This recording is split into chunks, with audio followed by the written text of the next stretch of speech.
랩팍스를 운영하고 있는 스트리미의 이준행입니다. 감사합니다. 네, 감사합니다. 일단 시간이 조금 지체된 관계로 최대한 빠르게 넘어가겠습니다. 그 생각보다 굉장히 뭐라 그러지?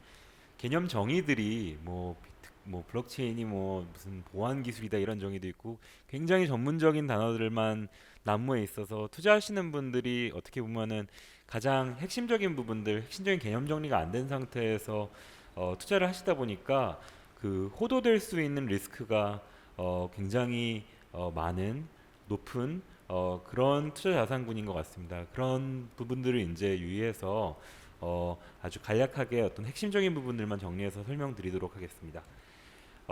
일단 제일 중요한 말이 코인은 펀더멘털이 없다라는 말이 많이 있습니다. 그리고 우리가 뭐 아는 그 캐시플로우를 기반으로 하는 아주 그 일반적인 내재 가치를 구하는 공식들이 있죠.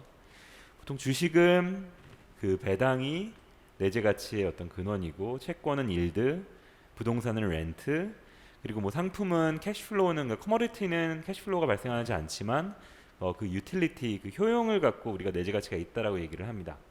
그럼 코인은 도대체 뭐지? 비트코인은 뭘까요? 라고 하면은 없다. 왜냐면은 효용이 눈에 보이는 즉각적인 효용이 와닿지 않고, 두 번째로는 캐시플로우가 발생하지 않으니까. 근데 이거에 대한 대전제를 우리가 좀 그 생략된 대전제를 짚고 넘어갈 필요가 있습니다. 그 대전제는 법화 형태의 법정화폐 형태의 현금 혹은 어떤 유틸리티만이 본질적인 가치를 지닌다라는 대전제가 숨겨져 있습니다. 근데 세상이 좀 변하고 있습니다. 지난 1, 2년간 특히 더 많이 변했고요. 그런 세상의 변하는 어떤 트렌드가 이런 대전제를 공격하고 있습니다. 일단 첫 번째, 아직 그 이전 세션에도 말이 많이 나왔는데 지금 통화를 무제한적으로 찍고 있습니다. 2008년부터 많이 찍었는데 이 그래프에도 보시면 아시겠지만 오늘 이전에 이제 오건영 부부장님도 똑같은 얘기를 해주셨지만 2020년 이후에 더 많이 찍어내고 있습니다. 펀더멘탈 기반의 내재 가치랑 보통 이제 내러티브 기반의 시장 가치와의 간극이 너무 많이 벌어지고 있습니다. 뭐 멀티플이 어마어마하죠. 뭐 적자 무슨 유니콘 버블 이런 얘기도 많이 있고요. 부동산도 좀 심하죠. 그 보통 렌트라는 게 우리 보통 소득으로 내는데 그게 어 사실 정당화가 되기 힘든 정도 수준까지 가치가 벌어진 상황입니다. 두 번째로 그래서 이제 법화의 가치가 정말 있는 것이냐 이런 질문이 이제 그 스물스물 많이도 올라오고 있고요. 뭐 벼락거리란 말까지 있습니다. 그리고 두 번째, 자본주의가 성장을 해야지 정의로울 수 있는데 자본주의가 성장을 멈추면서 이런 지금 리버럴한 자유시장 체제 자체가 지금 전 세계적으로 도전받고 있습니다. 그리고 뭐 패권 전쟁, 체제 전쟁, 뭐 중국 같은 경우는 뭐 최근에 보면 뭐 국가 독점의 자본주의 뭐 이런 얘기까지 할 정도로 지금 자유시장 자체가 굉장히 이제 옛날과 같은 어떤 세계는 평평하다 이런 말 자체가 좀 그 도전받고 있고, 또 동시에 많은 나라들의 어떤 경제 주체들의 자유들이 위축되고 있으면서 거기다 코로나19로 인해서 신흥국 통화 가치들이 폭락하는 현상들이 있었습니다. 특히 남미 국가들 중심으로. 그리고 세 번째로는 디지털이 세상을 잡아먹고 있습니다. 정보의 기록과 전파가 인터넷에만 이루어지면서 국가라는 관할, 그러니까 법화를 관리할 수 있는 국가라는 관할 밖에 존재하는 사이버 경제 공동체들이 만들어지고 있습니다. 꼭 법화만이 가치가 아닐 수도 있다라는 이런 인식들이 특히 젊은 세대들 사이에서 굉장히 강력하게 자리 잡고 있습니다. 자, 그래서 이런 전제들을 놓고 봤을 때 그 대전제가 무너지면은 이렇게 그 지금까지 굉장히 그 프레밸런트한 그런 그 스테이먼트에 대한 정정이 필요할 것 같습니다. 코인은 펀더멘털이 없는 게 아니라 코인의 펀더멘털에 대해서는 지금 사실은 다양한 관점이 존재합니다. 아까 첫 번째 통화가 무수히 이제 찍어내면서 어떻게 하면은 인플레 엣지를 할까? 어떻게 하면은 내 그 가치 저장을 제대로 할까? 보통 역사적으로는 금으로 했었고, 근데 코인은 넥스트 금이다, 디지털 금이다라는 내러티브가 가장 기초적인 그 코인에 대한 투자 내러티브입니다. 실제로 비트코인 같은 경우는 금의 기능적 특질들을 다 갖고 있고, 디지털이라는 게 굉장히 익숙치 않은, 꼭 만지지 않은 물리적인 세계에 존재하지만 않더라도 이런 것들을 자산으로 쉽게 수용할 수 있는 어떤 그런 MZ 세대들의 어떤 그런 특성들이 충분히 반영된 그런 내러티브입니다. 아까 말씀드렸듯이 투자 목적은 주로 투기고요. 주기 이제 시장 가치 상승을 기대하는 투기를 목적으로 하고요. 그리고 또 일부 투자자들 같은 경우는 포트폴리오 다변화를 위한 어떤 인플레 해치 목적으로 이런 걸 투자를 합니다. 경쟁 대체잭은 금, 은 등 귀금속이고요. 그리고 두 번째, 아까 두 번째 내러티브, 글로벌 자유주의 체제가 도전받고 있고 예전에 이제 시스템이 아니고 특히 이제 신흥국들, 은행 계좌들이 없는 사람들이 신흥국들에 보면은 뭐 글로벌 인구의 대다수인데 이런 나라들이 더 무너지면서 그런 나라들의 사회적 자본 형성은 더더욱 어려지고 있고 금융시장은 있으나 마나 형성되기가 쉽지 않은 그런 나라들에 대한 대안 금융 시스템으로 블록체인 기반의 어떤 그런 화폐들이 굉장히 각광을 받을 것이다라는 내러티브입니다.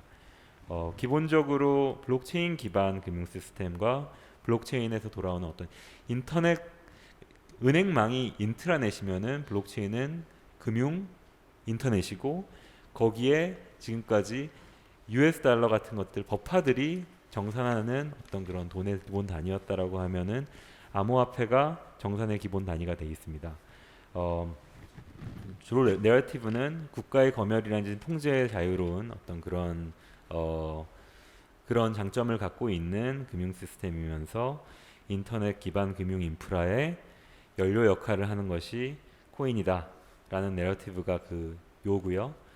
투자 목적은 여기는 정말로 인플레 해지를 하기 위해서 투자를 하는 어떤 그런 개도국 국민들이나 그런 사람들이 이제 인플레 해지를 위해서 투자를 하든지 아니면은 뭐 중국 같은 나라에서는 자본 통제가 심한 나라들에서는 경제적 자유를 위해서 투자를 하기도 합니다.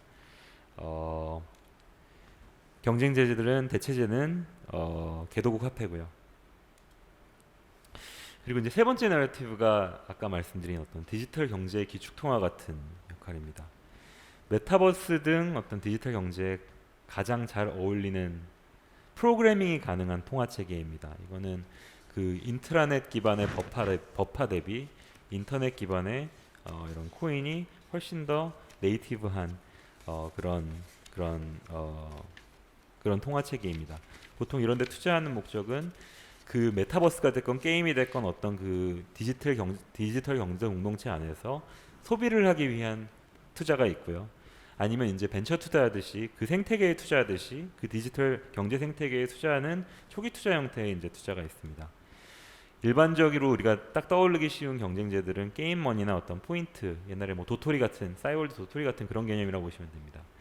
밑에 쓰여 있지만 어쨌든 지금까지 말하는 그런 어떤 법화 기반의 현금 흐름 기반으로 만들어지는 그런 펀더멘탈이 아니고 이거는 그 대전제가 다르기 때문에 코인 투자는 기본적으로 모두 내러티브 기반인데 사실은 그 현금 그 돈 자체가 내러티브 기반의 사회적 발명품입니다. 이 돈이 남한테 그 재화랑 교환이 될 거고 이게 가치 저장을 할 수 있을 거라는 믿음을 만들어냈기 때문에 그 내러티브가 믿음을 만들어냈기 때문에 그거로 인해서 어떻게 보면은 지역 간 세대 간 우리가 경제 협업을 할 수 있게 해주는 게 돈이고 이게 위에 1, 2, 3 내러티브에 있어서 굉장히 어느 정도 타당성을 점점 더 많은 사람들한테 얻어가는 중입니다. 특히 메타버스 같은 경우는 조금 더 깊게 한번 짚고 넘어가면 좋을 것 같은데요. 왜냐하면 이게 가장 코인의 용례를 이해하기 위해서 직관적이기 때문입니다. 그럼 도토리나 뭐 아니면 리니지라는 게임의 어떤 아덴이나 이런 것들 그냥 계속 쓰면 되지 않냐? 꼭 그걸 비효율적인 블록체인을 꼭 써야 되냐? 이런 이제 반론들을 할 수가 있는데요.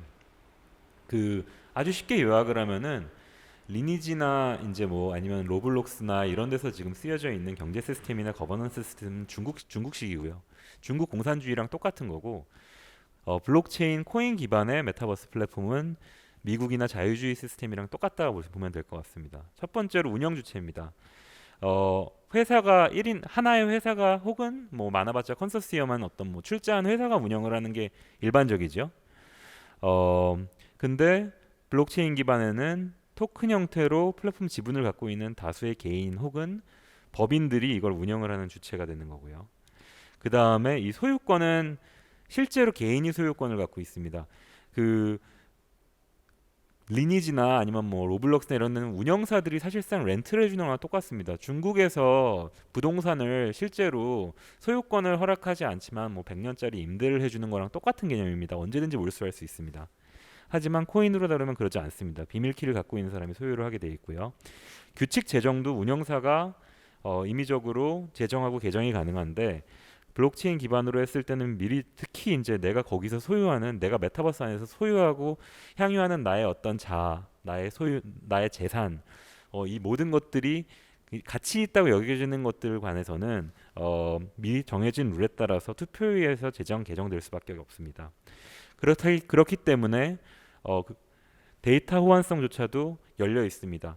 그 메타버스 폐쇄형 플랫폼들 같은 경우는 기존 리니지 같은 경우는 아무래도 상호 호환이 불가능하지만 이런 경우는 일반적인 정보들은 뭐 투명한 블록체인 안에서 플랫폼 간 자유롭게 공유가 될 수가 있고 그리고 그 안에 있는 재산 같은 경우는 저희 같은 고팍스 같은 거래소에서 자유롭게 교환될 것입니다. 코인의 전망은 밝습니다. 디지털 금 내러티브를 보면은 실제로 유수의 그런 월가의 은행들이나 경제 주체들, 뭐 펀드들 다 점프해가지고 지금 뭐 높은 가격 전망을 하면서 투자를 하고 있고요. 포트폴리오 편입을 시키고 있고 그 다음에 젊은 세대들 같은 경우는 MZ 세대들 같은 경우는 실제로 탑5 이내 보유 종목입니다. 거기다가 이제 미국의 지금 가장 큰 그 프라임 브로커인 제네시스사의 현물 거래량들을 보면은 어마어마합니다. 대한 금융 시스템으로서도 지금 2020년대는 아마도 어떤 그 폴리티컬한 그 정치적인 안정성이 계속 떨어질 거라고 예상되고 있으면서 디지털 경제 기축 통화라는 내러티브 같은 경우도 디지털 경제 메타버스 시장들이 커지고 하면서 계속 강화될 것으로 보입니다. 코인의 미래가 밝은데도 불구하고 포트폴리오 구성은 보수적인 게 낫습니다. 보통 바벨 스트래티지라고 하죠. 바벨 전략이라고 하는데 가용 금융 자산의 5% 이상만 이내 범위에서 이제 포트폴리오에 편입하기를 추천드리고요. 왜냐면 이게 변동성이 너무 커서 일반적인 분들은 이거 투자하다가 다들 많이 까먹으시더라고요. 그냥 묻어둔다라고 생각하고 5% 이내 터지면 대박 이러면서 이제 갖고 계시는 게 좋고요. 코인 안에서도 가급적이면은 비트코인 비중이 가장 높게 투자하시는 거를 추천드립니다. 그러니까 비트코인이 제일 안정성이 좋습니다. 그럼 두 번째 매수 시기 폭락장 이유입니다. 여기는 뭐 30%, 40%, 50% 폭락 일상다반사입니다. 정고점 대비 드로다운이 한 30% 이상 됐을 때가 가장 좋은 매수 시기고요. 장기 투자자들은 보통 매도 목표가를 정하고 장기 보유하시는 것들을 추천드리면서 아까 말씀드린 것처럼 폭락장 이후에 매수를 들어가고 그러면서 적립식으로 조금씩 이제 매수를 하는 것들을 추천드립니다. 퀀트 투자자들은 사실은 지금 퀀트 전략으로 투자하시는 분들은 지금 당장 들어가야 됩니다. 비효율은 계속 줄어들 겁니다. 코인 금융 인프라가 발전하면 발전할수록 지금과 같은 차익거래 기회들이 없을 겁니다. 시장 조성하면서 벌 수 있는 기회도 계속 줄어들 겁니다. 당장 들어가셔야 되고요. 그리고 단기 모멘텀 투자하시는 분들은 비트코인을 제대로 이해하지 않거나 어떤 초심자에게는 좀 비추입니다. 아직 아까 말했듯이 내러티브가 다양하게 있는 것처럼 어떤 투자의 정설이 존재하지 않습니다. 마지막 어펜딕스로 이게 되게 중요한 포인트입니다.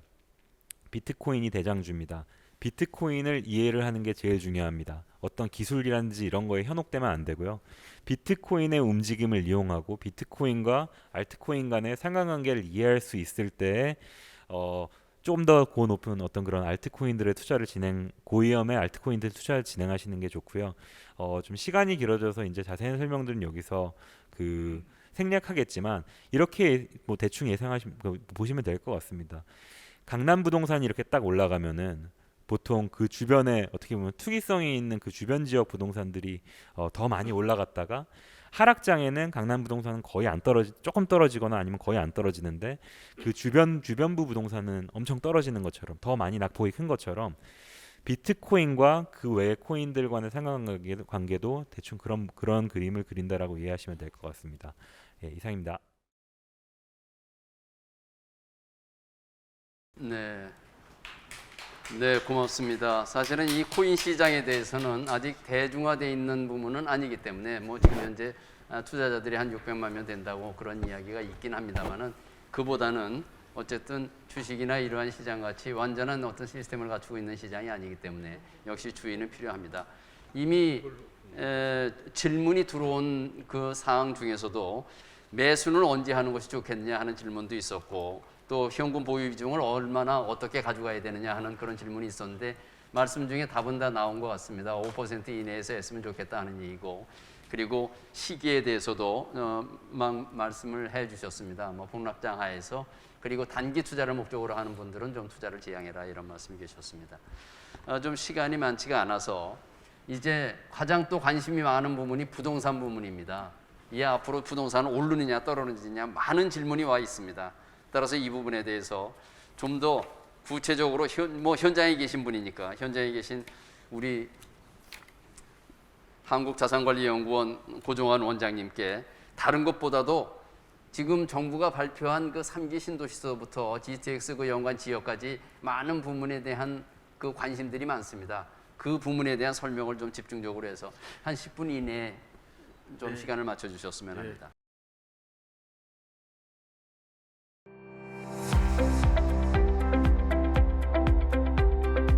네, 안녕하십니까. 저는 고종환 한국자산관리 원장 겸 한양대 그 부동산융합대학원의 특임 교수로 있는 고종환입니다. 오늘 허가연 회장님 초청으로 함께 하게 됐는데요. 와서 처음부터 계속 들었습니다만 오늘 코주부라는 이름이 몹시 좀 상큼하고 와닿았고 공부를 좀 많이 한 계기가 된 것 같습니다. 제가 받은 주제가 1가구 1주택 부동산 투자 전략인데요. 아무래도 이제 실수요자들을 위한 그런 조언과 전략을 드리라는 그런 뜻으로 이해가 됩니다. 황관석 그 우리 국토연구원의 그 박사님이 다행히 부동산과 관련해서 상당히 촌철살인처럼 시장 그 변화와 전망 요인들에 대해서는 잘 정리를 해주셔서 제가 강의하는 데는 좀 중복되지 않고 조금 효율적인 강의를 할 수 있어서 다행인 것 같습니다. 소유석 대표님께서 이제 은퇴 자산 관리 얘기를 잠깐 해주셔서 일부 겹칩니다만 우리도 일본처럼 5년 이내에 노년 파산이 올 수 있다. 하루 노인 시대가 일본에 왔다. 불안한 증서 한층, 대책 없는 노후 준비 이런 얘기를 좀 할까 합니다. 그런데 이 얘기는 또 대표님께서 많이 하셔서 저는 조금 보완한다면 은퇴 준비에서 이제 부동산이 주제니까 저는 주택연금 제도 그리고 농지연금 제도 이게 사실은 이제 공적연금이죠. 그러니까 뭐 부동산이 좋은가 금융이 좋은가 그런 뜻은 아닙니다. 시간이 한정되어 있기 때문에 어차피 이 부동산 시장과 금융 시장은 통합되고 있고 또 자산 관리도 통합 자산 관리가 필요하다는 혹시 오해의 여지가 있을까 충돌하는 얘기가 아니라 그래서 저는 오늘 주로 주택, 아파트에 대한 얘기를 주로 할 텐데요. 우리가 이제 개인연금, 퇴직연금은 뭐 강조해서 자세히 설명을 해 주셨으니까 우리 중산층이 한 6억 원 자금으로 할 수 있는 것 중에 하나는 주택연금, 예를 들면 나와 있습니다만 국민연금 100만 원. 제가 이제 국민연금위원을 오랫동안 하고 있는데요. 거기서 저도 보니까 국민연금은 정말 국민에게 유리한 제도입니다. 그리고 이제 주택연금은 3억 정도 있으면 한 70세 요즘 좀 늦게까지 일하지 않습니까? 한 100만 원 정도, 농지연금 있으면 한 41만 원에서 43만 원 정도 이렇게 한다면 서유석 대표님께서 말씀하신 한 300만 원 여기다가 이제 다른 뭐 저는 부동산이니까 이제 개인연금, 퇴직연금 이러면 금상첨화겠죠. 네, 그런 방법이 있을 수 있다. 요지는 제가 이 노후 사람들을 만나보면 10억을 가진 분들도 노후 준비 어떻게 하나 이런 걱정을 합니다. 그런데 오늘 그런 비법들을 너무 어렵지 않은 거다, 그런 말씀을 좀 드립니다. 300만 원 정도 마련하고 은퇴한다면 노후에 100세 아니라 120세를 살아도 우리는 너무 그렇게 걱정하지 않고 준비할 수 있다. 부동산 가치와 가격과의 관계인데요. 오늘 저는 한관석 박사님이 이제 시장 변화 전망 요인에 대해서 집중했다면, 저는 앞으로 어떤 부동산을 어떤 지역에 선택할 것인가 여기에 대한 얘기를 좀 강조하고자 합니다. 우선 우리가 부동산 공부하는 분들이나 또 부동산 투자하는 분들이 잊고 있는 게 있는데, 우리는 늘 가격 변화, 가격 변동에 관심이 많죠. 요즘은 재건축이 또 많이 오르지 않습니까? 압구정 현대나 여의도나 목동이 많이 매덕 내지, 압구정 같은 경우에는 34평이 막 10억씩 뜁니다. 그리고 20억도 뜁니다. 이게 한 달 사이에. 어떻게 이런 일이 벌어질까? 놀랍고 또 안타깝고 아쉬운 부분인데요. 가격 이전에 가치가 존재한다는 말씀을 좀 잠깐 드리고 싶어요. 그래서 우리는 수요 공급에 의해서 가격이, 시장 가격이 결정된다, 이런 건 다 알고 계시죠. 그러나 오늘 제가 좀 드리고 싶은 말씀은, 아파트, 주택으로 보면 주거 가치와 거주 가치라고도 합니다. 투자 가치, 이 두 가지가 존재한다는 것이고, 모든 재화와 모든 서비스는 사실은 사용 가치와 교환 가치가 존재한다는 것은 우리는 좀 상식적으로 알고 있지 않습니까? 이 말씀을 드리는 이유가, 부동산은 생각보다 많은 가치, 특히 가치 저장 수단으로서의 부동산의 가치는 비교적 높다. 그리고 좀 안전성 면에서 좀 높은 이런 것들이 나름대로 부동산의, 특히 주택, 아파트에 쏠리는 이유가 있는 것이다. 그런 말씀을 잠깐 드려요. 한 가지 꿀팁을 드리면, 설명을 길게 할 수 없어서 그런데, 우리가 전세 제도는 우리만 있잖아요. 전세가율이라는 제도가 있어요. 이거 하나만 잘 기억하셔도 여러분 앞으로 ABC 아파트 중에서 선택하는 새로운 기준이 될 수 있습니다. 무슨 말일까요? 분자는 매매 가격, 분모는 매매 가격이고 분자는 전세 가격이 되잖아요. 전세가율이. 그런데 우리는 이왕이면 같은 지역 내에서 선택을 할 때 전세가율이 높은 걸 선택하는 게 좋을까요? 아닐까요? 이런 질문 많이 받아요. 이거 하나만 사용가치와 교환가치로 설명할 수가 있어요. 매매가격은 교환가치와 좀 연결이 되거든요. 그러니까 전세가율이 높다는 것은 매매가보다도 전세가격이 많이 올랐다는 것이고, 이는 주거가치와 연결한다면 얼마나 주거의 편리성을 누릴 수 있는가, 그런 면에서 전세 수요가 많고 전세가율이 높은 것이죠. 그리고 반대로 조금 어렵나요? 괜히 이 얘기 꺼냈나? 여기서 시간 거려면 안 되는데, 최근 많이 듣는 질문이 젊은이들로부터 이 질문을 받는 거예요. 그러니까 인접지역, 같은 동일 지역이라면 전세가율이 높다라는 것은 매매가보다 전세값이 많이 올랐다는 것이고, 또 갭투자 면에서도 유리한 그런 측면이 있을 수 있다. 그러나 양면성이 있어요. 재건축 같은 경우는 50%가 안 돼요. 이 얘기는 매매 가격이 많이 오른 거에 비해서 전세 가격이 덜 올랐다는 그런 또 뜻도 되는 거거든요. 그래서 오늘 이런 것들도 좀 참고하면서 가치와 가격과의 관계를 좀 이해하는 시간이, 이거 혹시 여러분 조금 더 공부하고 싶다 그러면 웰스 매니지먼트 이 9월호에 저의 글이 실려 있어요. 한번 보시기 바랍니다. 시간 때문에 조금 길게 설명하지 못하는 점을 양해 바랍니다.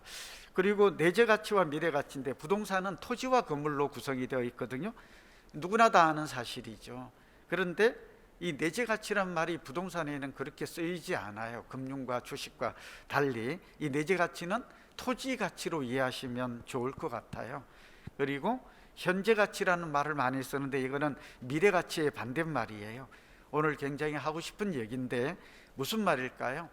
부동산은 토지와 건물, 아파트를 예를 들면 압구정 34평, 신현대 같은 경우가 지금 40억 하잖아요. 근데 대지 지분이 한 16평 정도 됩니다. 이 건물의 가치는 30년이 넘었기 때문에 구현되든 신현되든 결국 토지 가치만 남는 것이죠. 그러니까 토지 가치가 가치 저장 수단이 몹시 높다 하는, 이게 결국 내재 가치고, 끝까지 살아남는 토지는 무한성 영속성이 있으니까요. 그래서 사실은 아파트를 살 때 두 가지를 봐야 합니다. 토지 가치, 이 건물을 감가상각한 후에 토지 가치가 높은 것들이 좀 유리하다라는 말씀을 좀 드릴 수가 있는 것이죠. 좀 이해가 되셨나요? 네, 그래서 이걸 잘 활용하면 저평가 고평가의 기준이 됩니다. 중요한데 10월 후에도 아마 이와 같은 내용들이 더 추가해서 나갈 테니까 웰스 매니지먼트를 꼭 한번, 제가 지난해부터 쓰고 있습니다만 좀 시간 제한상 그렇게. 그리고 또 하나, 제가 살집 팔집 책이 나왔습니다. 홍보하려는 건 아니고 조금 내용이 어려운데 더 깊은 설명이 필요하다고 하시는 분은 저의 책을 좀 참고해 주시는 것도 도움이 될 것 같아요. 여러분, 또 하나는 미래 가치인데요, 지역의 미래 성장 잠재력을 의미하는데, 지금 현재 역세권이다 이런 것은 가격의 90% 이상 반영이 돼 있어요. 그래서 신설 역세권, 대표적인 게 뭐죠? 요즘 경기도가 많이 올라요. 오르는 이유 중에는 GTX, A, B, C, D, 신안산성 뭐 이런 새로운 교통망이 들어오는 거거든요. 그러니까 이왕이면 뭐 서울을 예를 들면 대표적인 곳이 삼성동 잠실과 청량리와 이런 것들을 꼽을 수가 있을 것 같아요. 시간이 또 지나갔군요. 자, 여러분, 그런 것들을, 미래 가치는 성장 지역인데요, 인구와 소득과 인프라와 행정, 이게 4대 성장 지표 좀 기억해 주십시오. 이건 무슨 얘기일까요?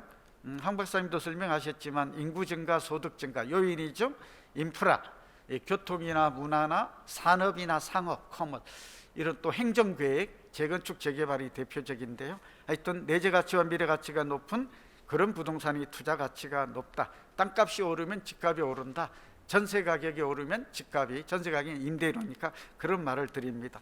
자, 이제 시간이 조금 또 되어서, 여러분, 시기 선택에 관한 거는 한 박사님 자료를 충분히 보셨을 것이고, 2022년까지는, 내년까지는 공급 부족으로 전세 가격이 오를 것 같습니다. 그러니까 결국 전세 가격이 오른다는 것은 매매 가격이 떨어지기 어렵다라는 것을 알 수 있고요.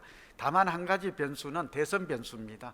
혹시 훌륭한 주거 안정이나 주거 복지를 생각하는 그러한 대선 후보가 대통령으로 이렇게 결정이 된다면 그게 내년 3월 9일이죠. 정책은 시장에 큰 영향이 없는 건 맞아요, 공약이나. 그러나 정책의 변화가 온다면 결국은 구매 심리가 다소 좀 심리가 중요하죠. 오케이, 예, 마치겠습니다. 이거 한번 그림만 보여주고 넘어가겠습니다. 죄송합니다, 빠르게 한다. 서울시에서 성장 지역으로 미래 가치가 높은 지역은 지금 보고 계시거든요. 이거는 도시계획과 도시관리계획인데 3도심 7광역 지역 넘어가고요. 한강변도 이 자료를 보시는 걸로 그냥 스킵하겠습니다. 한강변을 좀 주목해야 됩니다. 지천도 중요합니다. 넘어가고, 관문도시가 요즘 가격에 비해서는 좀 저평가되어 있다, 그런 얘기를 좀 드리고, GTX, ABCD, 서울역과 청량리, 용산, 삼성 이 사이가 골든, 여기가 핵심 입지가 될 것 같습니다. 넘어가고 쭉 여기 동부 간선도로 지하화 계획 좀 잘 보십시오. 서부 간선, 동부 간선 이 지하화 계획이 아직 가격에 좀 반영이 덜 된 것 같아요. 지천하고. 넘어가고요. 상기 신도시는 굉장히 좋습니다. 그러니까 여러분, 기회 닿으면 뭐 제가 볼 때는 적극적으로 참여하셔서, 그리고 이제 여러분께 살집 팔집에서 나오는 신축 구축인데, 지금 산다면 대지 지분이 넓고 땅값이 꾸준히 오르며 미래 변화가 많은 지역을 선택하라. 신축 아파트를 샘플로 살집 팔집 어플이 있어서 가져왔고요.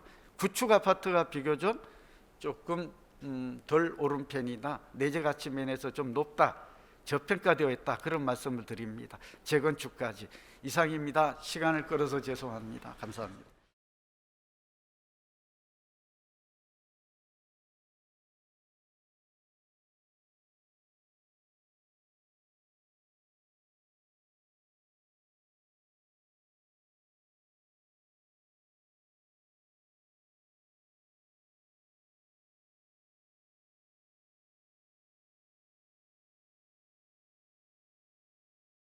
네, 뭐 이 부동산 이 부분만 가지고 하루 종일 해도 뭐 다 설명을 드리기는 어렵습니다만은 어쨌든 짧은 시간에 또 고 원장님께서 자세하게 좀 설명을 잘 해주셨습니다.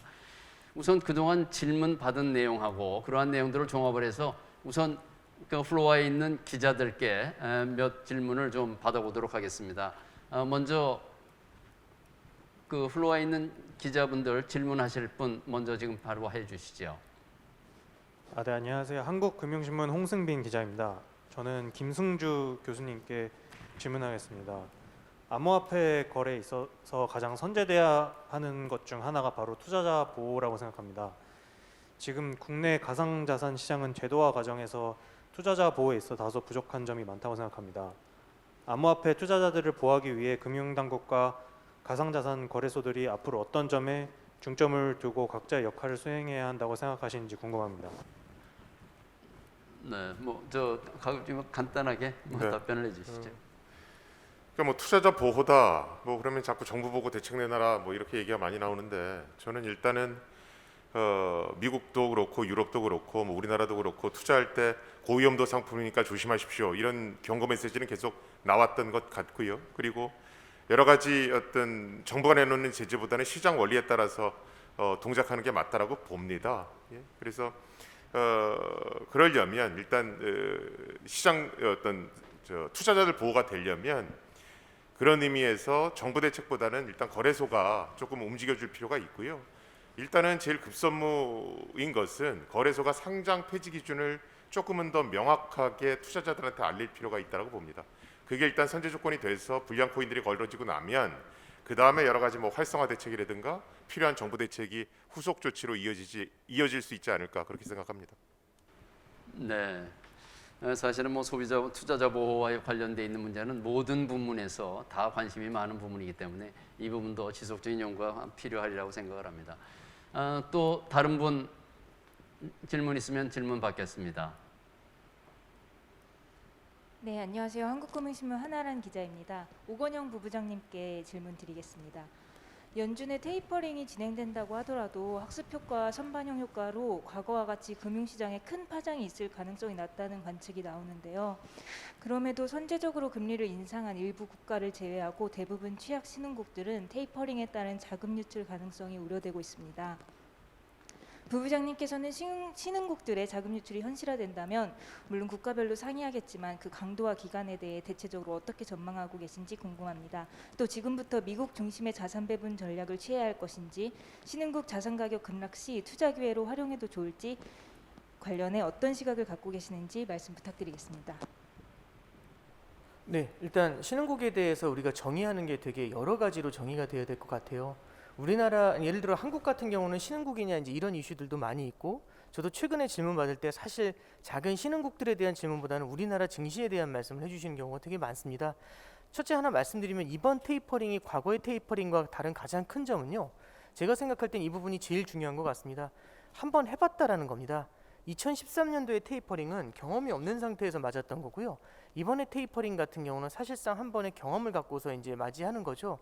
그러다 보니까 신흥국들도요 선제적으로 기준금리를 인상을 했습니다. 나중에 자본 유출이 한꺼번에 빠져나갈 때 그때 따라서 올리는 것보다는요 미리미리 조금 올려놓는 일종의 예방주사 같은 역할을 해준 거죠. 그리고 또 하나는 뭐냐면 아까 강의 중에도 말씀드렸지만은 SDR 같은 것들을 갖다가 사전적으로 이제 공급을 해줘가지고요 신흥국의 디폴트 리스크를 일정 수준은 좀 낮출 수 있도록 사전적인 준비들을 좀 많이 해준 편입니다. 그러니까 테이퍼링에 대해서 미국도 마찬가지고 글로벌 전체적으로 어디가 문제가 되는지에 대해서 어느 정도는 좀 대비를 해놨다라고 볼 수가 있는 거죠. 그래서 이미 한 번 정도 우리가 경험을 해봤다라는 게 신흥국에 대한 예방에는 굉장히 중요한 포인트가 됩니다. 다만 저는 이제 이 부분이 조금 이제 우려가 되는 건데요. 이제 최근에 이제 테이퍼링에 대한 얘기들이 나오고 있지 않습니까? 이 테이퍼링에 대한 얘기들이 나중에 무엇하고 연관이 되게 되냐면 단기적으로는 테이퍼링의 시기보다도 테이퍼링의 속도에 대해서 우리가 주목을 좀 하게 될 것 같고요. 아까 전에 제가 차트에서 좀 길게 말씀을 드렸던 이유 중에 하나가 이 테이퍼링 뒤쪽을 바라보게 되는 거죠. 투자자들은 미래를 프라이싱하는 경향이 강합니다. 그 미래를 프라이싱할 때 가장 큰 핵심은 금리 인상이라는 엑셀이 아니라 브레이크에 주목을 할 때가 생기게 되거든요. 그래서 과연 신흥국들이 브레이크에 대해서도 일정 수준 준비가 되어 있는가에 대해서는 저희가 조금 더 봐야 된다, 이런 말씀을 전제를 해서 말씀을 좀 드렸습니다. 그리고 미국에 대한 투자가 다 제일 중요할 것인가라는 말씀을 해주셨는데, 물론 선진국이 테이퍼링 국면에서 보다 더 강건하게 버티는 건 맞습니다. 그렇지만은 이 테이퍼링을 이머징 국가들도 만약에 잘 견뎌낸다라고 한다면은 이때 당시 업사이드 포텐셜 같은 경우는 이머징도 강하게 나타날 수가 있죠. 그래서 선진국에 대한 비중을 조금 더 높게 가져가되 이머징도 분산 투자 차원에서 일부 정도 보유하는 것에 대해서는 간단히 같이 이제 추천의 말씀을 드립니다. 이상입니다. 네. 뭐 역시 한번 겪었었던 실패한 경험에 대해서는 다시 반복하지 않는다 하는 이제 그런 교훈을 참고할 필요가 있겠다 하는 그런 말씀이겠습니다. 다음 질문 또 있으시면 받겠습니다. 네, 안녕하세요. 한국금융 김간주 기자입니다. 집값이 고점을 찍었다는 정부 말과 달리 황관석 박사님은 주택 가격 상승기가 앞으로 더 남았다고 보셨는데요. 마이크를 좀 가깝게 대주세요. 네. 지금 자리가 투자 포럼이니 언제 내 집을 마련하기 좋은 시기일까요? 또한 최근에 열린 한 부동산 포럼에서 박원순 전 서울시장이 추진했던 서울시 뉴타운 정비 사업 해체 정책이 서울 아파트 공급 부족에 영향을 미쳤다는 주장도 제기됐는데 이를 어떻게 보시는지 궁금합니다.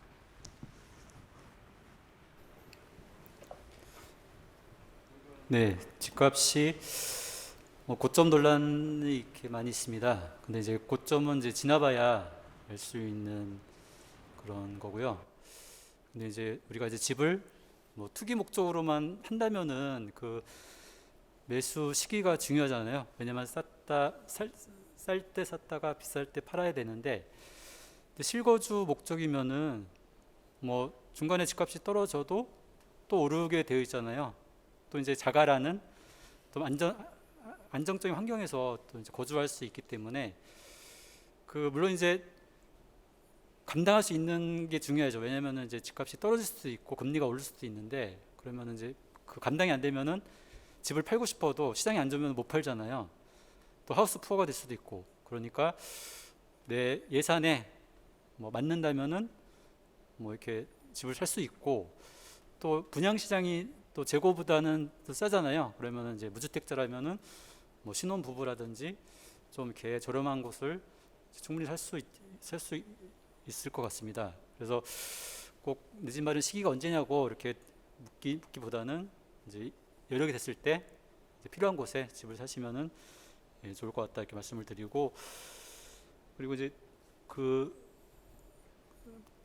재개발 재건축 이슈는 그러니까 서울은 좀 특이합니다. 그러니까 지방은 이제 뭐 땅이 많아서 도심을 또 신도시를 또 옆에다 만들면 되잖아요. 근데 서울은 공공 택지가 부족하기 때문에 이 도심에서 공급하는 데는 한계가 있거든요. 그러니까 서울 도심 공급과 주변 신도시가 이제 맞물려서 공급이 돼야 되고, 또 이제 그 서울 도심에는 또 젠트리피케이션 그런 또 이슈가 있습니다. 그러니까 무조건 이제 아파트를 많이 지으면은 아파트 가격이 내려가는 그런 효과도 있지만, 또 거기에 거주하는 또 사람들이 어디로 또 밀려나거나 그런 또 문제가 또 있을 수 있기 때문에 이제 주거 환경을 이제 개선시키고 주거의 질을 높이는 것도 이제 중요하지만 이제 공공성을 또 강조를 할 수밖에 없기 때문에 사회적 합의가 좀 필요합니다. 그런 게 충분히 합의가 된 상태에서 어느 부분은 뭐 이렇게 아파트 위주로 이렇게 공급할 수도 있고, 어떤 부분은 이제 도시 재생으로 이렇게 할 수도 있기 때문에 그거는 일률적으로 이렇게 말씀드리기는 이제 어려울 것 같습니다. 네. 네, 뭐 지금 제일 그 관심이 많은 부분은 지금 사야 되느냐, 아직도 또 어떻게 해야 되느냐, 뭐 젊은 층들, 그리고 아직 뭐 이제 대출 규제까지 또 오고 하니까 이런 속에서도 값은 계속 오르는데 어떻게 해야 될 것이냐 하는 부분이 가장 큰 관심이었습니다만은, 역시 그 필요한 수요에 맞춰서 자기 자신들이 그 판단으로 해야 될 것 같고, 전에 말씀하신 대로 이제 급격한 그 상승이라고 하는 부분을 그쪽에 기대하기에는 좀 어렵다. 그러나 아직도 그 공급 부분에 있어서는 좀 시차가 있기 때문에 그 상승에 대한 여력은 좀 가지고 있는 것 같다, 이제 그런 말씀이셨습니다. 이제 4시간에 걸친 오늘 포럼을 거의 마무리해야 될 시간입니다. 그래도 지금 연준 정책서부터 그리고 부동산 코인 시장까지 전체적으로 다 알아봤는데, 이러한 시장을 종합해서 그러면 가장 관심 있는 또 주식 시장, 금년 연말 또 내년 또 뭐 글로벌 시장은 어떻게 될 것인지 어쨌든 시장 전망도 또 한번 들어봐야 될 것 같습니다. 소유석 대표님께 좀 말씀을 부탁드리겠습니다. 네, 올 하반기 주식시장이 상당히 그 관심이 많을 것 같습니다. 왜냐하면 작년에 1년 동안 폭발적인 성장을 했고요. 또 올해 초반만 해도 그런 추세가 지속적으로 이루어지고 작년에 못 올랐던 이제 경기 민감주나 또는 가치주들이 일정 부분 상승을 했습니다. 미국 같은 경우는 S&P 500이나 나스닥들이 지속적으로 신고점을 경신하면서 계속 매일매일 가고 있는 그런 상황이 연속적으로 일어나고 있고요. 그 반면에 또 한국 시장은 코스피 기준으로 3,100에서 왔다 갔다 하는 그 박스권에 갇혀 있는 그런 모습입니다. 코스닥도 마찬가지고요. 그 이유가 이제 몇 가지가 있을 것 같습니다. 우리가 간단하게 제가 말씀드리겠습니다. 시간이 얼마 안 남은 것 같으니까. 이 시장에 접근하면서 가장 이제 사람들이 많이 고민하는 것 중에 하나가 이제 금리 인상과 테이퍼링 문제고요. 아까도 계속 그 금리 인상 문제에 대해서 얘기가 나왔었고 그거에 대해서 이제 여러 가지 답변이 있으셨는데 어쨌든 이제 미국은 뭐 11월, 12월 기준으로 해서 아마 테이퍼링을 시작하지 않을까라는 것이 이제 대체적인 시각인 것 같습니다. 그렇지만 이제 금리는 올리지 않겠다 2022년까지.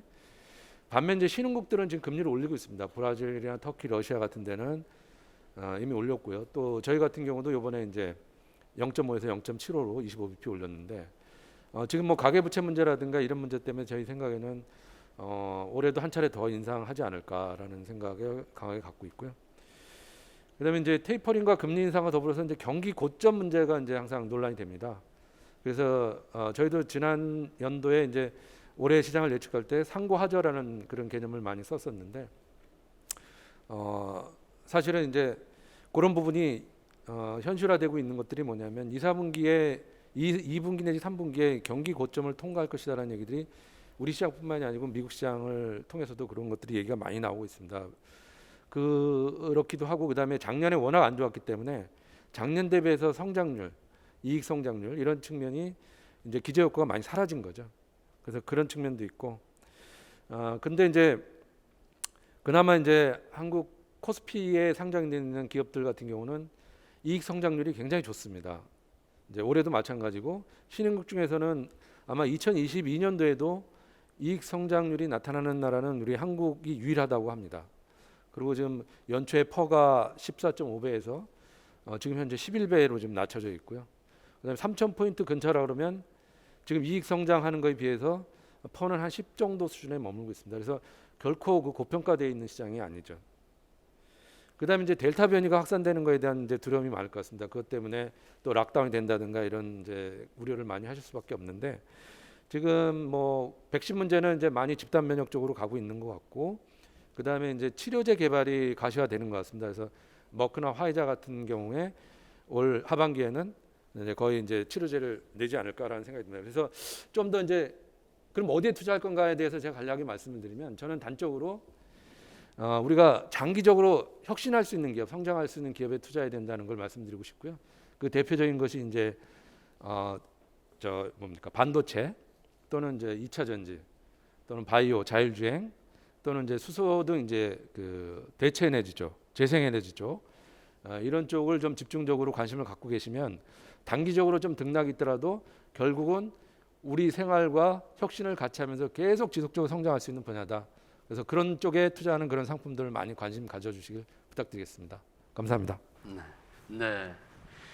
오늘 2시서부터 지금 시간까지 4시간에 걸쳐서 했었던 전환기 글로벌 투자 신탁, 투자 시장 미래 전략, 고주부 위기인가 기회인가 이러한 주제로 해서 4시간 동안 논의를 했습니다. 결론은 이제 투자는 혁신 기업 쪽에 하여야 한다 하는 그런 결론을 얻은 것 같습니다. 이 시간까지 늦은 시간, 오랜 시간을 같이 함께해 주신 유튜브 시청자 여러분 대단히 감사합니다. 그리고 질의 주신 내용 중에서 강의 내용 중에 대부분 포함이 됐습니다만 안 된 부분은 기자들의 질문을 통해서 기사로서 다시 여러분들께 답을 드리도록 그렇게 하겠습니다.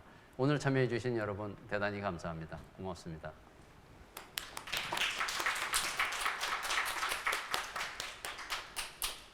네, 오늘 관련 전문가분들과 함께 코주부 위기인가 기회인가에 대해 자세히 알아봤는데요. 아직도 우리 시장은 코로나19로 많은 것을 예측하기 어려운 상황에서 글로벌 금융시장의 변화를 목전에 두고 있습니다. 오늘 포럼은 이러한 금융 환경의 변화를 미리 예측하고 향후 전망을 들어봄으로써 투자자 여러분들이 투자 전략을 수립하는 데 많은 도움이 됐을 것이라고 예상합니다. 오늘 포럼을 통해 투자에 대한 명확하고 유익한 정보를 많이 얻으셨길 바랍니다. 이것으로 2021년도 한국금융투자포럼을 모두 마치겠습니다. 함께해 주신 여러분 고맙습니다.